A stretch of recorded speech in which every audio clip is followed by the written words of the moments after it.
শেখ হাসিনা সরকারের পতনের পর নোবেলজয়ী অর্থনীতিবিদ ডক্টর মোহাম্মদ ইউনূসের নেতৃত্বে অন্তর্বর্তীকালীন সরকার শপথ নিয়েছে বাংলাদেশে। এদিকে এরই মধ্যে ইউনূসকে সরিয়ে ফের গতি দখলের প্রক্রিয়া কি শুরু হচ্ছে বাংলাদেশে। বাংলাদেশের সদ্য প্রাক্তন প্রধানমন্ত্রী শেখ হাসিনার ছেলে সজীব ওয়াজেদ জয় সম্প্রতি সোশ্যাল মিডিয়ায় বার্তা দিয়েছেন দেশবাসীর উদ্দেশ্যে। তিনি জানিয়েছেন, সামনেই 15ই আগস্ট, যেদিন 1975 সালে বঙ্গবন্ধু শেখ মুজিবুর রহমানকে তার ধানমন্ডির বাড়িতে খুন করা হয়েছিল পরিবারের সদস্যদের সঙ্গে, সেই বাড়িটা বর্তমানে পুড়িয়ে দেওয়া হয়েছে। ধানমন্ডির এই 32 নম্বর বাড়িটিতেই ছিল বঙ্গবন্ধুর স্মৃতির উদ্দেশ্যে তৈরি মিউজিয়াম। হাসিনার পুত্র তিনি বলছেন যে বঙ্গবন্ধু একটি দলীয় বিষয় নয়, উনি জাতির পিতা। বঙ্গবন্ধু না থাকলে আমরা বাংলাদেশ পেতাম না, পাকিস্তান হয়ে থেকে যেতে হতো। আমার আহ্বান বাঙালি জাতির কাছে যে আপনারা যদি স্বাধীন চেতনায় বিশ্বাস করেন, বাংলাদেশকে ভালোবাসেন, এই যে বাংলাদেশকে আপনারা নিজের মনে করছেন, সেখানে এই অপমান কখনোই মেনে নেবেন না।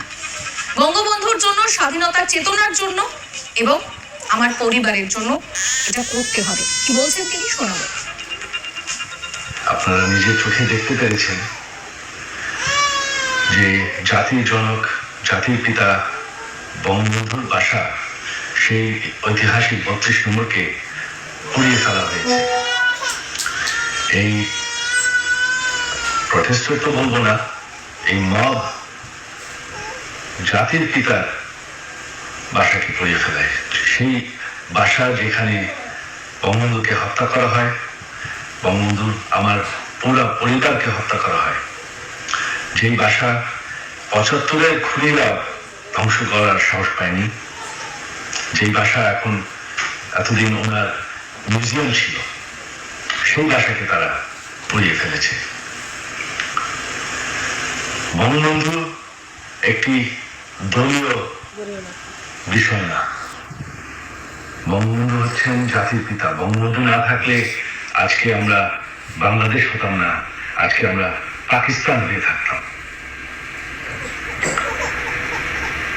আপনারা জানেন, সামনে 15ই আগস্ট, সেই কালো রাত, যেই রাত্রে বঙ্গবন্ধু এবং আমার পরিবারকে হত্যা করা হয়।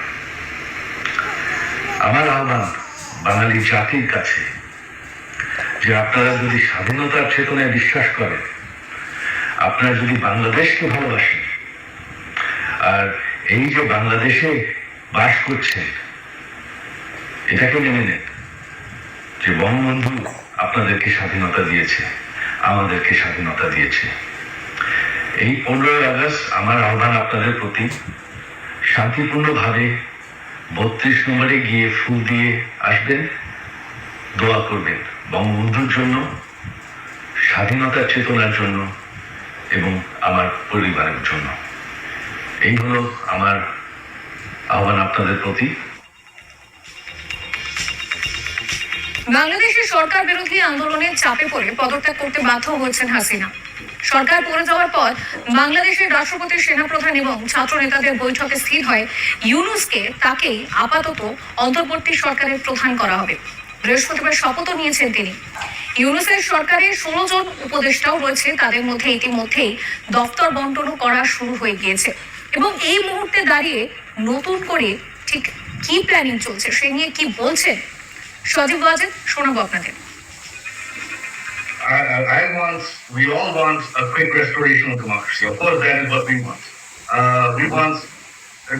Right now we are in a completely unconstitutional situation.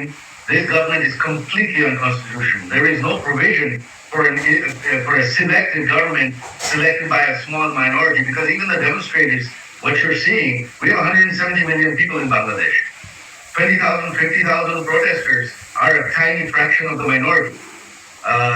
No one has voted for this government. And so whether they can restore law and order, well, it remains to be seen. They've only been in power for less than 24 hours. However, I doubt it. It's one thing to take over power in a coup. It's another thing to govern. They don't have the people's mandate. Who is going to listen to them? Right now, there are two main political parties in Bangladesh. No matter what you do, if you have democracy, with 170 million people between the BNP and our party, we have 100 million followers. They have not voted. They have not asked for, they have not supported this government. So without their support, how are you going to govern? And so I wait to see who is going to listen to this government. How are they going to? It's one thing to be placed in power. It's another thing to have people following you. And we shall see. That remains to be seen. But so far, in 12 hours, they're already starting to make mistakes. They've already announced that elections are not a priority. The priority is to have trials of the previous government to reform the country. Well, who gave them the mandate to reform the country? No one has given them the mandate. The people of Bangladesh, they don't have the mandate of the people of Bangladesh. So who is going to support them? Who is going to follow their orders? We shall see. এর আগে আজকাল বাংলার সরাসরি মুখোমুখি হয়ে শেখ হাসিনার ছেলে তিনি জানিয়েছিলেন যে ফের বাংলাদেশে ফিরবেন শেখ হাসিনা। শোনাবো আপনাদের সেই কথাও। আমাদের দল হচ্ছে দেশের সব থেকে বড় দল, আমাদের কিন্তু বল আছে। আমরা যদি এখন আমাদের দল কিন্তু শেখ হাসিনাকে নিরাপদ রাখতে পারে, তবে সেটা করতে হলে আমাদের শক্ত পজিশন নিতে হবে। আমরা কিন্তু আমাদের নিরাপত্তা নিশ্চিত করতে পারি, তবে সেটা করতে হলে আমাদের লড়াই করতে হতে পারে। আমি সেই লড়াই চাই না। আমি কিন্তু এইটা একটু সবাইকে একটু জানাতে চাই, বিশ্বকে জানাতে চাই যে আপনারা যদি মনে করেন যে আওয়ামী লীগ মরে গেছে, আওয়ামী লীগ মরে নাই। আপনারা যদি মনে করেন যে আওয়ামী লীগের কোনো সাপোর্ট নাই, সেটা কিন্তু ঠিক না। আমরা তাদেরকে ঠেকিয়ে রেখেছি যে তোমাদের উল্টা মারামারি করার দরকার নেই।